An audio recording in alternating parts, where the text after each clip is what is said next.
We are going to talk about A2 Media Studies lecture number 3. This is all about, we are going to understand the why media is regulated. We need to understand this concept, why media is regulated.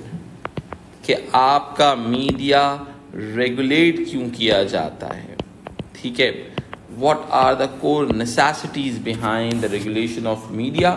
Because देखो, media regulation अगर आप technically देखें तो ये actual में इंसान की जो नीड है, इंसान की जो फ्रीडम ऑफ स्पीच है, ठीक है, वो एक इस फ्रीडम ऑफ स्पीच के अगेंस्ट में जाती है. That my communication is going to be regulated. The society, the government is going to regulate, is going to say this thing that you are allowed to have this communication and you are not allowed to have this sort of communication. समझ रहे हो मेरी बात? So automatically whenever we talk about the why media is regulated, so there are so many questions and there are so many answers related to this, ठीक है. The whole idea is the management of information. Information की management बहुत ज़रूरी होती है. देखो, बहुत ही simple सी example लेते हैं. लेट्स सपोज अगर एक र्यूमर, देखो एक र्यूमर और न्यूज़ में और फैक्ट में फ़र्क होता है, सही है. अगर कोई र्यूमर सोसाइटी में फैल जाए कि XYZ लीडर की डेथ हो गई है और उसको मार दिया है इस पर्टिकुलर बंदे ने, क्या होगा? प्रॉब्लम क्या होगा? प्रॉब्लम बहुत ही सिंपल सी बात है. सोसाइटी में राइट्स क्रिएट हो सकते हैं. एग्जाम्पल लेते हैं, मैनेजमेंट ऑफ इंफॉर्मेशन कभी कभार बहुत ज़रूरी होता है over the life of individuals. Right से बचने के लिए कभी कभी आपको इंफॉर्मेशन को मैनेज करना बहुत ज़रूरी होता है. अगर कभी मैनेज ना हो तो फिर इंसिडेंट होता है जो बेनज़ीर मर्डर के बाद हुआ था. अब देखो, अब ज़रा मैं टेक्निकल अंडरस्टैंडिंग लेता हूँ. तो मुझे एक बात बताओ, एक न्यूज़ का ब्रेक होना ज़्यादा ज़रूरी है या फिर लोगों की human lifes are more important? Human lifes are more important. जब human lifes are more important, अब मेरा एक दूसरा एंगलिंग कर रहा हूँ, मैं इस बात की एंगलिंग, आप इससे डिसएग्री कर सकते हैं, डजंट मैटर, लेकिन मैं आपको इस बात की एंगलिंग बता रहा हूँ. अगर बेनज़ीर मर्डर की रिपोर्ट 3 घंटे 2 घंटे तक सिर्फ ये चला दिया जाता कि बेनज़ीर शदीद ज़ख्मी, शायद वो राइट्स क्रिएट नहीं होते, इतना economic loss, human life loss नहीं होता. तो कभी कभार मैनेजमेंट ऑफ इंफॉर्मेशन सोसाइटी के अपने लिए भी बहुत ज़रूरी होती है, वरना इंस्टेबिलिटी आ सकती है. समझ रहे हो आप मेरी बात? तो there are few things which are quite important to understand in several scenarios, ठीक है, कि this is called the management of information, यानी कि इंफॉर्मेशन को मैनेज करना. इन्फॉर्मेशन का अथेंटिकेट होना बहुत ज़रूरी होता है, वरना वो रीमर हो जाती है. समझ आई बात?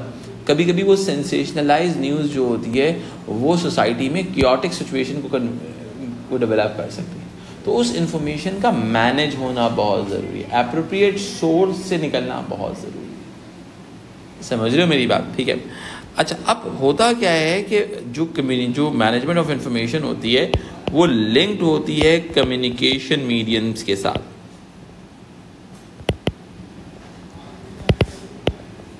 अब बहुत ही सिंपल सी बात है. अब गवर्नमेंट कहती है कि भाई आप कोई भी ट्रांसमिशन ऑन एयर करोगे लाइव, आपने उसमें डिले देना है. क्या देना है बेटा? Delay. This is also a part of SOP related to the management of information. Delay जब आप दोगे तो आपके पास कट करने का मार्जिन होगा. अगर किसी ने टॉक शो में कुछ ऐसी वैसी बात कर दी है, ठीक है, तो you have a margin to cut that conversation. This is also a part of management of information, ठीक है. फिर क्या होता है, इसी चीज़ को जो मैं अभी बात कर रहा था, प्रोटेक्शन ऑफ पब्लिक ऑर्डर. अब कोई भी स्कैम बेस्ड कंपनी अगर अपना एड चलाने में कामयाब हो जाती है, जैसे एग्जाम्पल लेते हैं, या फिर स्कैम बेस्ड कंपनी या कोई भी हेल्थ अफेक्टेड मैटर, जैसे कि आप pharmaceutical company are not allowed to on air their ads, वरना क्या हो रहा होगा, ब्रोफिन का एड आ रहा होगा. समझ में आई बात? They are not allowed to make ads and on air the ads except the general goods, यानी कि जो वाइटामिन वगैरह, जैसे आजकल सेंट्रम का एड आ रहा है, ठीक है.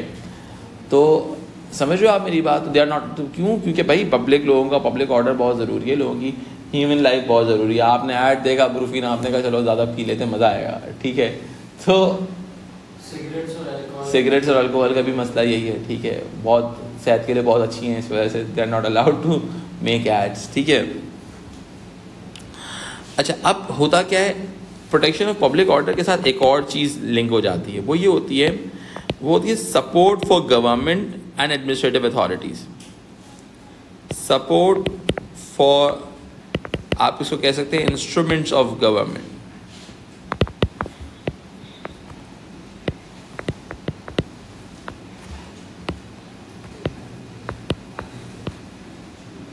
ठीक है, अब क्या हुआ, गवर्नमेंट को, जुडिशरी को सपोर्ट प्रोवाइड की जा रही होती है।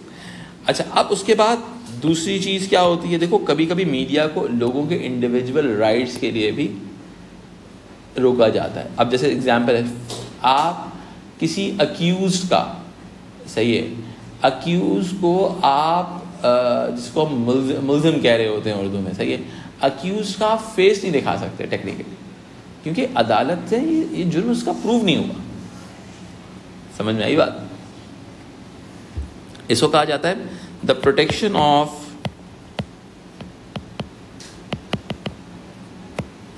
इंडिविजुअल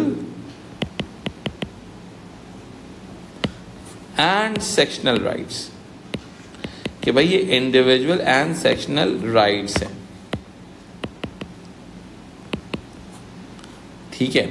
अब ऑटोमेटिकली क्या होता है भाई, ऑटोमेटिकली क्या हो सकता है कि भाई कोई एक्चुअल में जो unrestricted use of public communication होता है, इसके अंदर आप एग्जांपल दे सकते हो, UAE laws related to pictures,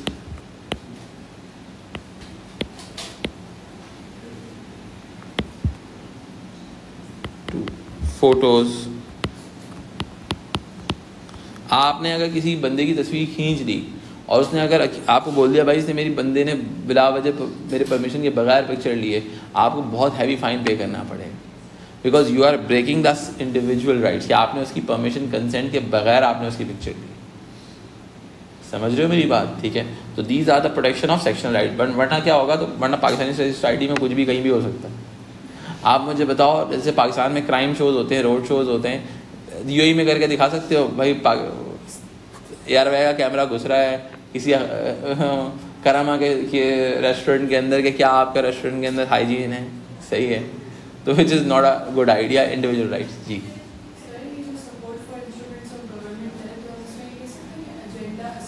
agenda assert करने के लिए बिल्कुल होता है कि भाई नॉम चॉम्स्की की पूरी स्टडी है इस हवाले से, ठीक है, कि किस तरीके से एजेंडा से भी हम आगे आगे डिस्कस करेंगे कि गवर्नमेंट किस तरह से इन सिस्टम्स के थ्रू अपने आप को प्रोटेक्ट कर रही होती है, ठीक है जी।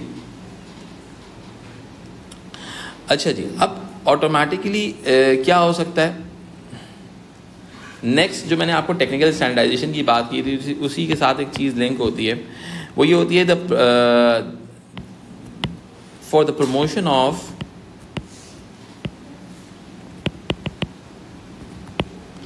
एफिशिएंसी एंड, क्या आपका एफिशिएंट मीडिया सिस्टम चल रहा हो, ठीक है, and development of communication system. Let suppose 5G 4G 3G ये तमाम चीज़ें इस चीज़ का पार्ट है। गवर्नमेंट जो होती है इस चीज़ को प्रमोट कर रही होती है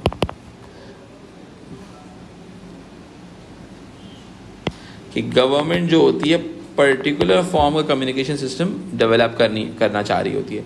अब इस चीज़ में क्या चीज़ होती है, इसमें टेक्निकल स्टैंडर्डाइजेशन भी हो सकती है, जैसे कि गवर्नमेंट ने कहा कि भाई आप अल्ट्रा एचडी ट्रांसमिशन ही देंगे, टेक्निकल स्टैंडर्ड्स, ठीक है।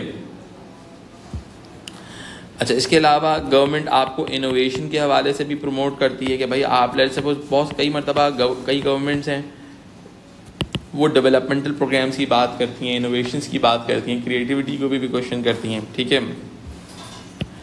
फिर आता है कनेक्टिविटी की बात कि आपकी ट्रांसमिशन अवेलेबल होनी चाहिए, ठीक है। अच्छा, इसके अलावा आप जैसे कनेक्टिविटी से यूनिवर्सल प्रोविजन आता है कि हर बंदे को एक्सेस होना चाहिए कम्युनिकेशन का, ठीक है। अच्छा, अब इसके बाद आगे बढ़ते हैं, थोड़ा सा इस चीज़ को और आगे लेके चलते हैं, ठीक है।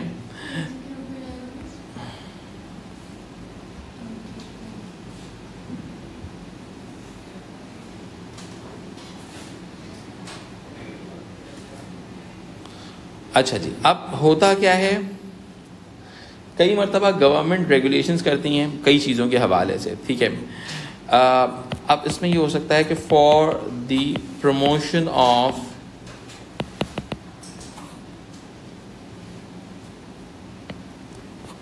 फ्रीडम टू कम्युनिकेट, काफ़ी सारी गवर्नमेंट्स इस बात को प्रमोट करती हैं कि भाई हम फ्रीडम टू कम्युनिकेट देते हैं लोगों को, कि भाई आप हर बंदा अपने हिसाब से कम्युनिकेट कर सकता है, ठीक है।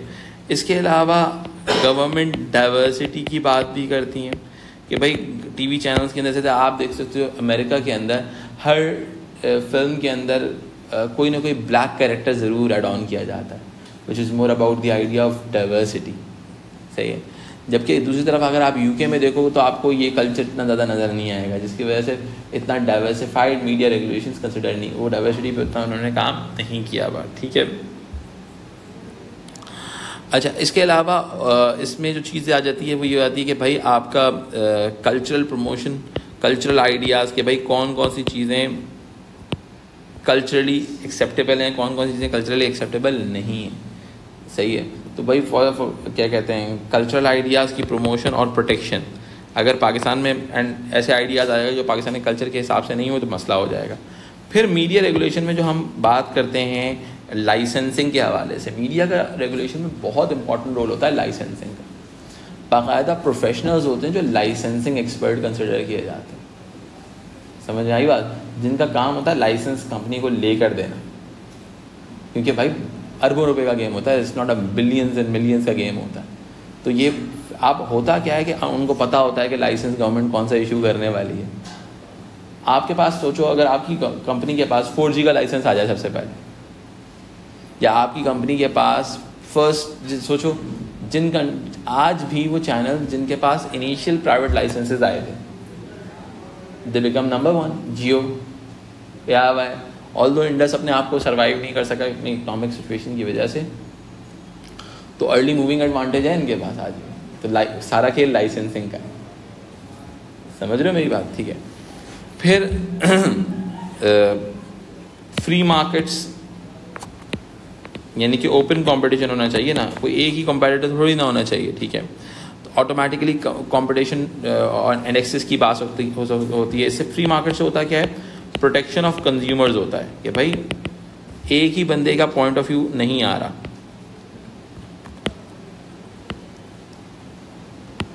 ठीक है।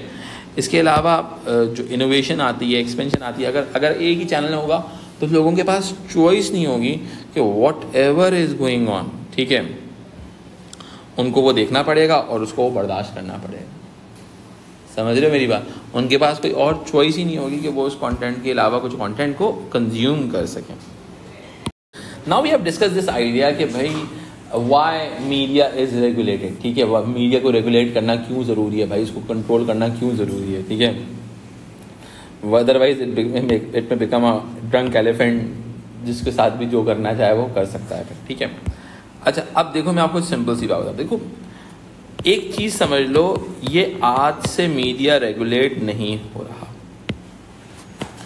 ये एक पूरी हिस्ट्री है। आज देखो जो रेलेवेंट टेक्नोलॉजी होगी ना, वो उस एरा के अंदर रेगुलेट की जाएगी, याद रखिएगा, समझ में आई बात। लेट्स सपोज एक टाइम पीरियड था जब दुनिया के अंदर कभी प्रिंट रेगुलेट हुआ है, सही है, समझ में आई बात। कभी प्रिंट में कभी सिर्फ बुक्स रेगुलेट हुआ करती थी, कभी आपका प्रिंटिंग प्रेस रेगुलेट होता था, समझ रहे हो मेरी बात। क्योंकि प्रिंटिंग प्रेस क्या था बेटा, it's a sign of mass communication. आप एक प्रिंट करके हजारों लोगों तक अपना मैसेज पहुंचा सकते थे। एग्जाम्पल देखनी है, एक फिल्म देख लेना भगत सिंह, उसका नाम है भगत सिंह, बहुत मजे की फिल्म है, सही है। सरफरोशी की तमन्ना अब हमारे दिल में है, देखना है कि जोर कितना बाजुए कातिल में है, ठीक है। तो वो बड़ी ज़बरदस्त फिल्म है। उसमें आप देखोगे कि how the British Raj was controlling the printing press of that time, कि वो प्रिंटिंग प्रेस को किस तरीके से ब्रिटिश राज कंट्रोल कर रहा था। ठीक है, फिर दुनिया के अंदर इसके बाद इलेक्ट्रॉनिक आता है, इलेक्ट्रॉनिक रेगुलेशंस को रेगुलेट किया जाता है। और आज के दौर में हम जो मीडिया रेगुलेशंस की बात कर रहे हैं उसमें डिजिटल रेगुलेशंस, डिजिटल मीडिया को रेगुलेट करने की बात सबसे ज़्यादा होती है। This is all about, government का हमेशा सर में दर्द रहा है इस मीडिया रेगुलेशंस को लेते हुए, समझ आई बात, क्योंकि कोई ना कोई मीडिया उनके दिमाग में एक थ्रेट क्रिएट ज़रूर करके रखा हुआ होता है। ठीक है, अब this is called historical technological change, कि दुनिया के अंदर हिस्टोरिकल टेक्नोलॉजिकल चेंज बहुत ज़्यादा आता है। ये जो हिस्टोरिकल टेक्नोलॉजिकल चेंज होता है बेटा, ये historical technological change media regulations की हिस्ट्री को चेंज कर देता है, रिस्ट्रिक्शंस का पैटर्न चेंज हो जाता है। समझ में आई बात? आप अगर देखते हैं, सही है, ऑटोमेटिकली एक एरा के अंदर देखा गया कि भाई चर्च एंड स्टेट ये बहुत ज़्यादा कंटेंट के ऊपर फोकस करते थे। ठीक है, अब automatically content related to printing,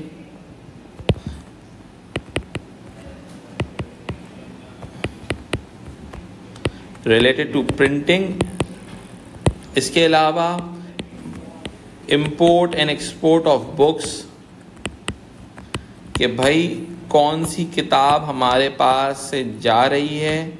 जंगें हो सकती थी भाई इस नैरेटिव की बेसिस के ऊपर, कि इस कंट्री ने कोशिश की, इस स्टेट ने कोशिश की अपना गलत नैरेटिव हम तक पहुंचाने के लिए, because societies were more centralised in terms of narrative and they are not allowed to have another's narrative within their country.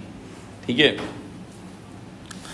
अच्छा, इसके अलावा होता क्या था, उसके अलावा जो सबसे इम्पोर्टेंट चीज़ थी उस एरा के अंदर, वो थी लाइसेंसिंग ऑफ प्रिंटर्स थी।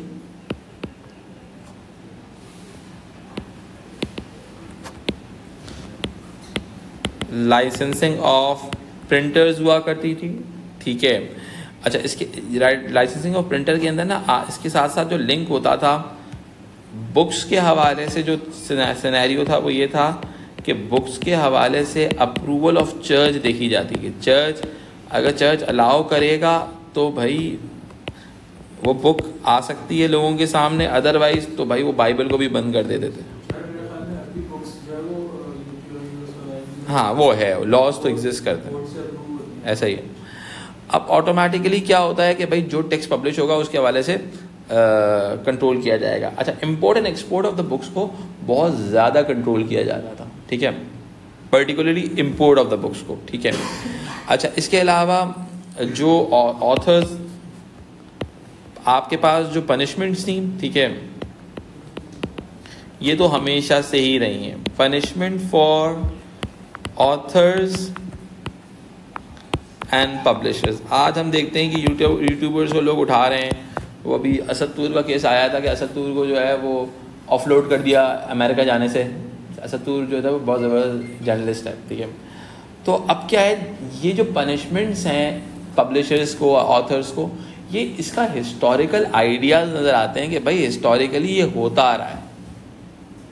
सही है, this is not a first day of doing this thing कि भाई आज के दौर में ऐसा हो रहा हो। ठीक है, तो ऑटोमेटिकली हमें एक आइडिया मिल जाता है कि एक स्ट्रॉन्ग मीडिया रेगुलेशंस हमेशा से रही हैं, और हर दौर की जो मीडिया रेगुलेशन है उस एरा की टेक्नोलॉजी के साथ मिलेंगे। ये बात ध्यान में भाई, you need to understand technology.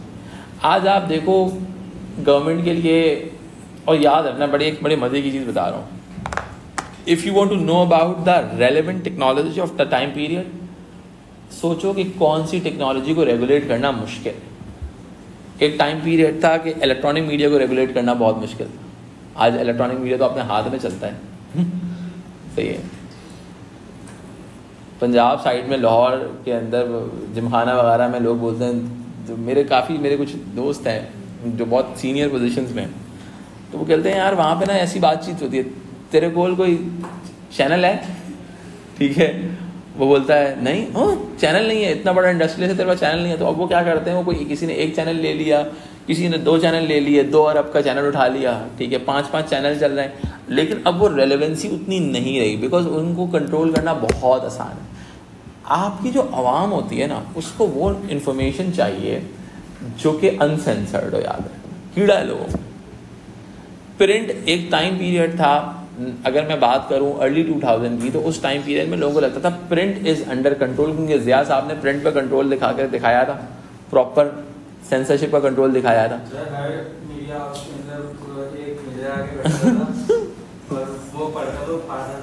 हाँ एग्जैक्टली, मज़ा नहीं आता, उनका दिल चाहता था ना उनका, ठीक है। तो अब ऑटोमेटिकली ज़िया साहब ने वो एरा दिखाया, फिर इलेक्ट्रॉनिक मीडिया आया, तो लोगों को लगा ये तो आज़ाद मीडिया है। जियो आया, एयरवाई आया, इंडस आया। किस पे?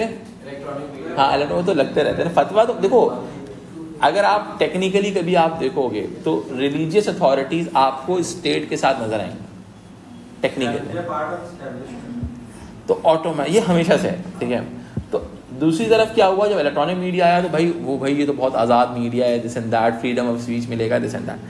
लेकिन over the period of time आज हम देखते हैं इलेक्ट्रॉनिक मीडिया को कंट्रोल करना तो बहुत आसान है, फ़ोन की मार है ये तो, ठीक है। फिर आज के दौर में एरा कौन सा मुश्किल है, डिजिटल मीडिया को कंट्रोल करना सबसे मुश्किल हो रहा है। फिर इसके बाद कुछ और आएगा, सही है। तो ऑटोमेटिकली, क्योंकि जब ये चीज़, क्योंकि लोग जो है ना, जो ऑडियंस है वो अनसेंसर्ड कंटेंट देखना चाहता है। तो मैं नेटफ्लिक्स क्यों अच्छा लगता था, क्योंकि वो बीप नहीं लगाता था। That is a basic human science. भाई उसको वो चाहता है कि मुझे वो इंफॉर्मेशन मिले, वो कम्युनिकेशन हो मेरे साथ जिसके अंदर सेंसर ना हो, जिसके अंदर कोई इम्पोजिशन ना हो। समझ रहे हो मेरी बात? This is the whole idea of media regulation. इसके बाद हम आगे बढ़ेंगे तो न्यू वेव सिनेरियोस वगैरह को डिस्कस करेंगे। Thank you so much. Over the period of time, we can analyze one very basic thought, which we used to call the new wave. ये हिस्ट्री ऑफ मीडिया रेगुलेशन की ही बात हम कर रहे हैं एक्चुअल में। न्यू वेव का मतलब क्या हुआ, दुनिया के अंदर एक वेव क्रिएट होना शुरू हुई, that we need to have freedom of speech. दुनिया के अंदर अगर मैं इस टाइम पीरियड को से अगर थोड़ा पहले जाऊं, ठीक है, कहा यह जाता है कि it's between 16th and 19th century. अब इस दोनों चीज़ों के बीच में हमें नज़र ये आता है कि देयर वॉज अ वॉर, ठीक है, और वी कैन से कि there is a struggle between restrictions, ठीक है, यानी कि एक तरफ जो है आपकी सोसाइटी के अंदर रिस्ट्रिक्शंस के ख़िलाफ़ बात हो रही थी, ठीक है, कि भाई फ्रीडम ऑफ स्पीच चाहिए लोगों को, ठीक है। लोग समझते ये हैं कि उनके लिए फ्रीडम बहुत ज़रूरी है, ठीक है। अच्छा, अब होता क्या है कि इसके साथ साथ चीज़ें क्या, जो स्ट्रगल हो रही थी रिस्ट्रिक्शंस के अगेंस्ट, अब उसके अंदर ह्यूमन राइट्स की भी बात हो रही है दुनिया के अंदर, ठीक है, फ्रीडम ऑफ स्पीच की भी बात आ रही है इस चीज़ के बीच में, ठीक है। इसके साथ साथ दुनिया में डेमोक्रेसी आगे बढ़ रही थी, तो पॉलिटिकल फ्रीडम की बात भी की जाने लगी कि भाई पॉलिटिकल फ्रीडम होना चाहिए इंसानों को, ठीक है। क्योंकि इससे पहले तो जब आप किंगडम्स की बात करते हैं, ऑटोक्रेटिक स्टेट्स की बात करते हैं, तो उसमें इन तमाम चीज़ों की ज़रूरत ही नहीं, इंसानों को भी ज़रूरत ही पेश नहीं आई कि उसको उसके लिए फ्रीडम ऑफ स्पीच भी कोई इम्पोर्टेंट रख सकता है, ठीक है। अच्छा, इसके बाद फिर क्या हुआ कि over the period of time in Britain के हवाले से हम बात करते हैं। अब ब्रिटेन में हुआ क्या कि जो सिनेरियोज थे वो चेंज होने लगे, ठीक है। अब इन ब्रिटेन क्या हुआ, फ्रीडम टू पब्लिश डेवलप होना शुरू हुआ आहिस्ता आहिस्ता। देखो, यूके की जो पॉलिसीज थी अपनी कॉलोनीज के लिए और अपनी कंट्री के लिए, वो दोनों थोड़ी डिफरेंट थी, ठीक है। फ्रीडम टू पब्लिश डेवलप होना शुरू हो गया, ठीक है। अच्छा, अब ऑटोमेटिकली एक तरफ हम देखते हैं क्रॉस कल्चरल चेंजेस नज़र आ रहे हैं। एक तरफ ब्रिटेन में फ्रीडम टू पब्लिश है, बट कॉलोनीज में वो चीज़ अचीव नहीं हो सकती, ठीक है। बट ब्रिटिश कॉलोनीज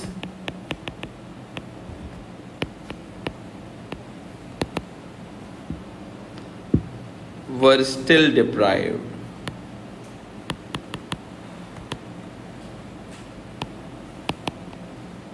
ठीक है, अब ऑटोमेटिकली इस चीज़ को कह सकते हो कि कहा जाता है till 20th century, 20th century तक ब्रिटिश कॉलोनीज़ के अंदर आपको फ्रीडम नज़र नहीं आता था, क्योंकि देखो वहाँ पर उन्होंने रूल करना था, वहाँ पर उन्होंने सर्व करना था।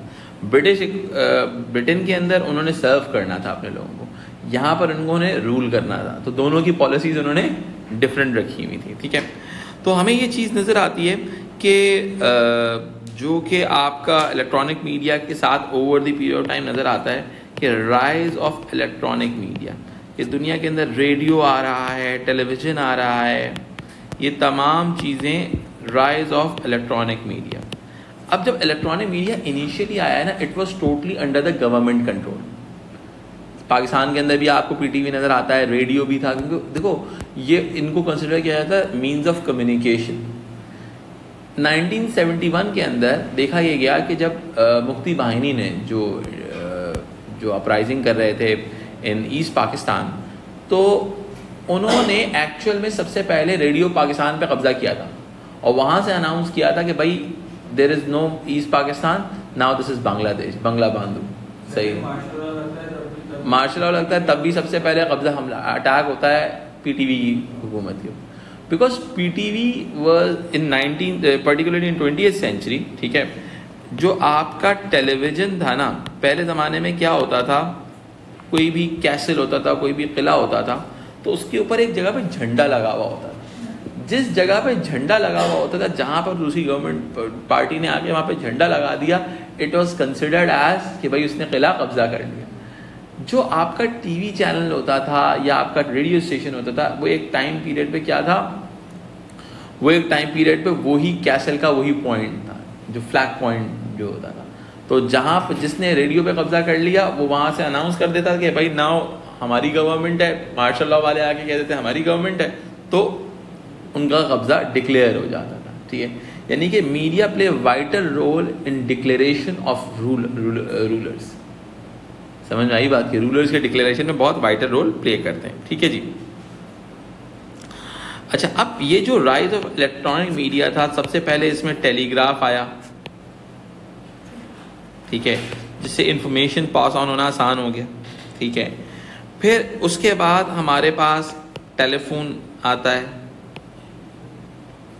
ठीक है, फिर इसके अलावा फिर वायरलेस मैकेनिज्म डेवलप होना शुरू हो गया आहिस्ता आहिस्ता। ठीक है, अब उसके बाद फिर आपके पास नज़र आता है रेडियो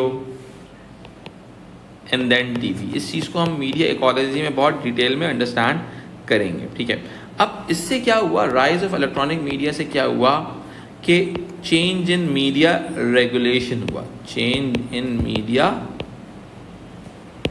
रेगुलेशन होता है कि मीडिया के रेगुलेशंस जो हैं वो चेंज होना शुरू हो गए। ठीक है, जब वो चेंज होना शुरू हो गया तो ऑटोमेटिकली इसके अंदर इम्पैक्ट भी चीज़ों का चेंज हो जाएगा। ठीक है, अब देखो दूसरी तरफ हमारे पास क्या आता है कि भाई एक और चीज़ हमें नज़र आती है इसके बाद, particularly rise of electronic media के बाद, कि impact of international laws, impact of international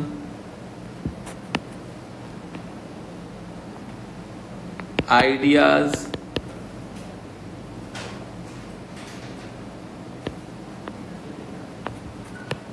on national laws, यानी कि लोगों के जो नेशनल लॉज थे कंट्रीज़ के, उसके ऊपर इंटरनेशनल आइडियाज़ का इम्पैक्ट आना। इंटरनेशनल आइडियाज़ का इम्पैक्ट क्या है कि दुनिया में फ्रीडम ऑफ स्पीच की बात हो रही है, लोगों को आज़ादी देने की बात हो रही है, expression of freedom of expression की बात हो रही है, वो तमाम चीज़ों के लॉज बनना शुरू हो गए। ठीक है, अच्छा, इसके अलावा फिर क्या होता है, इसके अंदर टेक्निकल रिक्वायरमेंट्स के हवाले से भी चीज़ें डेवलप होना शुरू हो गई।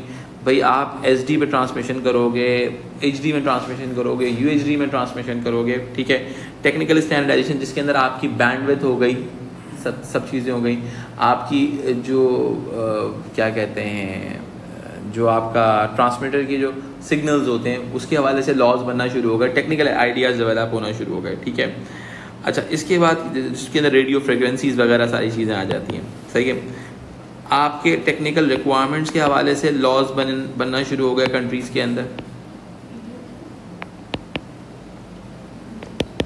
ठीक है, जिसके अंदर आपकी रेडियो फ्रिक्वेंसीज, आपको पता है आप रेडियो तो कोई भी स्टार्ट कर सकता है ट्रांसमीटर के थ्रू। रेडियो का सबसे महंगा उसका लाइसेंस होता है, सही है, कि भाई आपके पास ट्रांसमीटर है, आप भी ट्रांसमिशन स्टार्ट कर सकते हो, ठीक है। अब दुनिया में सिस्टम क्या हुआ, देखो ये तमाम चीज़ें चेंज हुई किसके अंदर, मैंने कहा था regulations are dependent on technology, regulations are dependent on technology, ठीक है। तो अब ऑटोमेटिकली क्या हुआ, जब ये आज की दुनिया में क्या हुआ, रेडियो की किसी को लाइसेंस की ज़रूरत ही नहीं है, लोग बोलते हैं हम वेब रेडियो चला देंगे, मैक्सिमम ये कर लेंगे, ठीक है। तो ऑटोमेटिकली ये चीज़ें इस्टेब्लिश होना शुरू होती हैं, ठीक है। तो इसके अंदर क्या हुआ, इसकी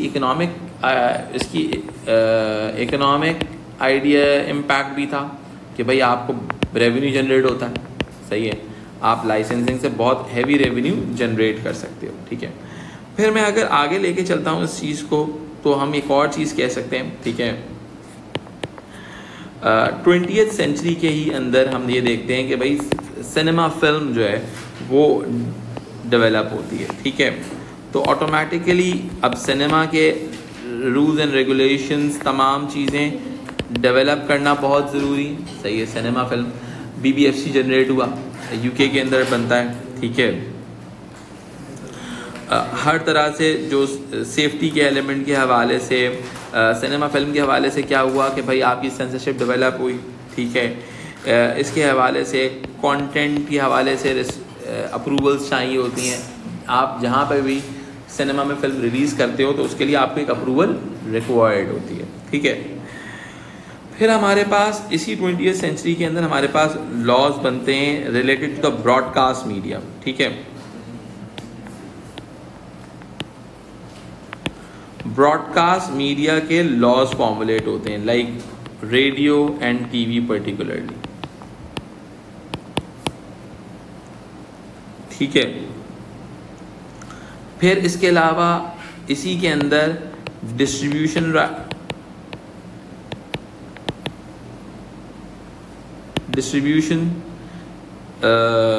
रेगुलेशन डेवलप हुई कि भाई आप डिस्ट्रीब्यूट कैसे करोगे। देखो आप हर चीज़ को देखो लॉज के साथ डेवलप हो रही है, ठीक है।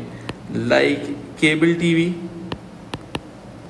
क्योंकि केबल टीवी आ गया, सेटेलाइट का दौर शुरू हो गया, ठीक है। फिर आपके पास केबल प्लस सेटेलाइट, ठीक है। अब इन सेटेलाइट के डिस्ट्रीब्यूशन लॉज डेवलप हो गए, ठीक है। तो ऑटोमेटिकली होता क्या है कि इस चीज़ से जो चीज़ सामने नज़र आती है कि रेगुलेशंस जो हैं टेक्नोलॉजी के साथ साथ चेंज हो रहे होते हैं, ठीक है। कई मरतबा आप इकोनॉमिक एंड पॉलिटिकल प्रायोरिटीज़ की बेसिस के ऊपर ये आइडियाज़ भी रोटेट हो रहे होते हैं, ठीक है। तो हमने ये चीज़ देखी कि over the period of time, अगर हम चर्च का एक एरा उठा के देखते हैं और फिर 16 इंडस्ट्रियलाइजेशन के एक एरा उठा के देखते हैं, तो हमें एक चीज़ नज़र आ रही होती है कि there are constant development in terms of media regulation on the basis of technology. So automatically हमें ये नज़र आता है कि टेक्नोलॉजिकल डेवलपमेंट्स की वजह से आपकी रेगुलेशन के आइडियाज़ भी, रेगुलेशन की जो फंक्शनिंग होती है उस पर भी बहुत स्ट्रॉन्ग इम्पैक्ट आया है, ठीक है। यहाँ तक बात समझ में आती है, ठीक है। Now we are going